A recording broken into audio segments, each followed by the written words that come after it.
Assalamualaikum warahmatullahi wabarakatuh.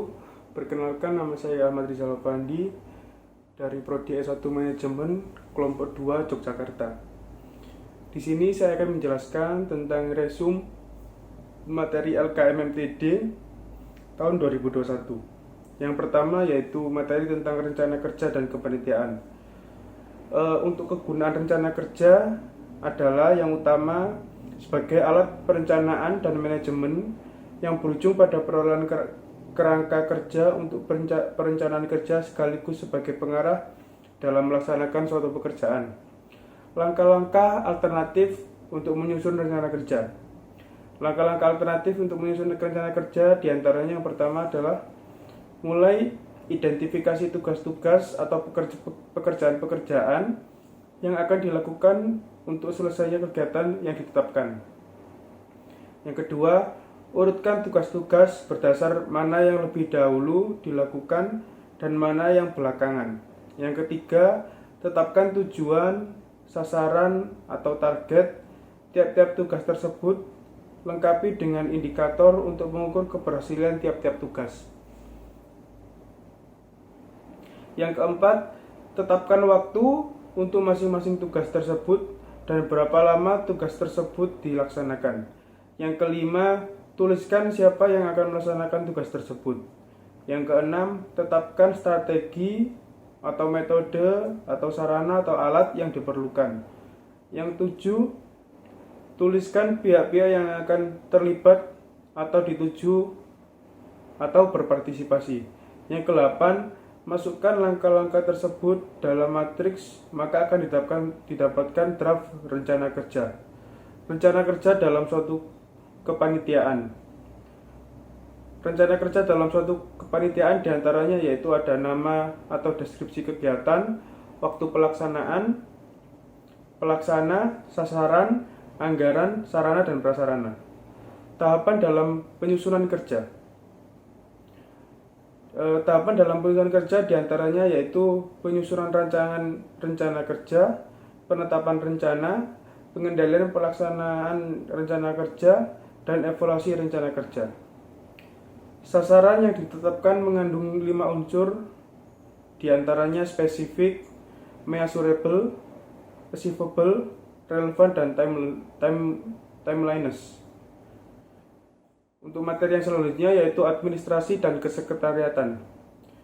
Kesekretariatan dapat diartikan sebagai keseluruhan rangkaian kegiatan penataan terhadap pekerjaan perkantoran atau surat menyurat dan tugas-tugas bantuan biaya dalam rangka menunjang kelancaran pencapaian tujuan organisasi. Bentuk-bentuk pola penataan. Bentuk-bentuk pola penataan diantaranya merencanakan atau planning, menyusun atau arranging, menghimpun atau collecting, mencatat atau recording, mengolah atau processing, mengendalikan atau controlling, mengirim atau transferring, dan yang terakhir menyimpan atau filing. Tujuan administrasi kesekretariatan diantaranya memperlancar lalu lintas dan distribusi informasi ke segala pihak baik internal maupun eksternal, mengamankan rahasia organisasi, dan yang terakhir mengelola dan memelihara seluruh dokumentasi organisasi yang berguna bagi kelancaran pelaksanaan fungsi manajemen. Fungsi administrasi kesekretariatan. Fungsi administrasi kesekretariatan diantaranya yaitu mengadakan pencatatan atau recording semua kegiatan manajemen sebagai alat pelaksanaan pusat ketatausahaan, pengendali informasi internal dan eksternal organisasi, sebagai alat komunikasi organisasi, sebagai alat pelaksana pemegang rahasia organisasi, sentral teknologi transfer informasi, dan yang terakhir sebagai alat dokumentasi atau master file. Urgensi administrasi kesekretariatan. Urgensi administrasi kesekretariatan merupakan salah satu elemen yang sangat penting dalam menyokong organisasi. Bagaimana sistem pengelolaan administrasi, sistem manajemen, pengarsipan data dan informasi, sampai bagaimana kerapian sekretariat sebagai rumah bagi pengurus menjadi salah satu faktor yang mempengaruhi nafas kehidupan sebuah organisasi. Elemen kesekretariatan. Elemen kesekretariatan diantaranya sumber daya manusia atau pengurus, sekretariat, perlengkapan dan peralatan kesekretariatan, dan identitas organisasi. Fungsi umum kesekretariatan. Fungsi umum kesekretariatan diantaranya adalah pengecekan sistem administrasi organisasi dan pengelolaan fisik sekretariat. Administrasi keuangan. Definisi administrasi keuangan merupakan suatu proses untuk mencatat, menggolongkan, meringkas, melaporkan, dan menganalisis data keuangan dari suatu organisasi atau perusahaan. Fungsi administrasi keuangan. Fungsi dari administrasi keuangan agar dapat diketahui siklus dalam suatu kegiatan atau organisasi, agar mudah mengontrol kebutuhan kegiatan atau organisasi yang berkaitan, agar dapat dipertanggungjawabkan ke lembaga. Prinsip-prinsip administrasi keuangan diantaranya arahnya jelas, sederhana, mudah dimengerti, dilakukan secara bertahap, dan dilakukan secara kontinu. Siklus administrasi keuangan. Pengumpulan bukti-bukti asli atau nota, pencatatan transaksi dalam buku harian atau jurnal, pembuatan buku besar atau laporan keuangan. Definisi dari laporan pertanggungjawaban adalah bukti pemakaian uang yang diberikan oleh lembaga atau rektorat atau ketua sekolah, fakultas, program studi atau jurusan, dan lain-lain. Materi selanjutnya yaitu pengendalian motivasi. Definisi motivasi adalah sesuatu cara yang berkaitan dengan bagaimana perilaku seseorang dapat digairahkan, dipelihara, diarahkan, dan bila mungkin dihentikan. Faktor-faktor pendorong motivasi diantaranya wise atau keinginan, drive atau dorongan, urge atau desakan, need atau kebutuhan. Proses terbentuknya motivasi diantaranya kepribadian, sikap, pengalaman masa lampau, dan harapan masa depan. Pengambilan keputusan.